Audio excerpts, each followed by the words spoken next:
ఆంధ్ర తెలంగాణలో తక్కువ ఫీజులతో high quality results ఇస్తున్న ఏకైక సంస్థ తిరుమల్ ఐఏఎస్ ఇన్స్టిట్యూట్. దసరా సెలవు కావడంతో ఇంట్లో హాయిగా నిద్రిస్తున్నాడు యూకేజీ చదువుతున్న ఓ బాలుడు. అయితే పడుకున్నాడు కదా అని తల్లి అతన్ని నిద్ర లేపలేదు. పనుండడంతో కుమార్తెను తీసుకుని బయటకు వెళ్లింది ఆ తల్లి.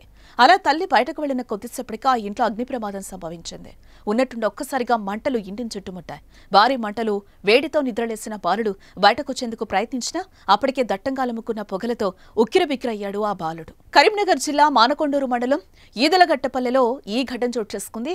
అగ్గిడి అనిత రాజు దంపతులకు కూతురు కుమారుడు సాయి కుమార్ సంతానం కాగా కూలీ పని చేసుకుని జీవనం కొనసాగిస్తున్నారు. అయితే నిన్న సాయంత్రం 6 గంటల సమయంలో సాయి కుమార్ ఇంట్లో పడుకునుండగా తల్లి అతని కుమార్తెను తీసుకుని బయటకు వెళ్లింది.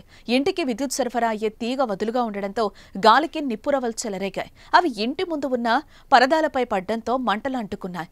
అవి ఇంట్లోకి వ్యాపించగా ఇంట్లో ఉన్న పరదాలకు కూడా నిప్పు అంటుకుంది. నిద్ర మేల్కొన్న సాయి కుమార్ బయటకు రావడానికి ప్రయత్నించినా మంటలు ఎగసి పడుతూ ఉండడంతో వీలు కాలేదు. భయంతో మరో గదిలోకి వెళ్లాడు. అలా పొగదాటికి ఊపిరి ఆడలేదు. అగ్నిమాపక సిబ్బంది వచ్చి మంట అదుపులోకి తెచ్చి బాలుడిని బయటకి తీసుకురాగా అప్పటికే బాలుడు విగత జీవుడయ్యాడు. ఇంటికి కొద్ది దూరంలోనే ఉన్న తల్లి కుమారుణ్ణి కాపాడుకుందామని పరిగెత్తుకుంటూ వచ్చినా లోపలికి వెళ్లలేని పరిస్థితి ఉండడంతో అయ్యో బిడ్డ అంటూ గుండెలు పగిలేలా రోదించింది. ఒక్కగాని ఒక్క కొడుకు అగ్నికి ఆహుతి కావడంతో తల్లిదండ్రులను రోదనలు మిన్నంటాయి.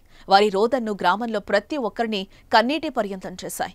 అభంశుభం తెలియని బాలుడు మృతి చెందడంతో గ్రామంలో విషాద ఛాయలు అలుముకున్నాయి.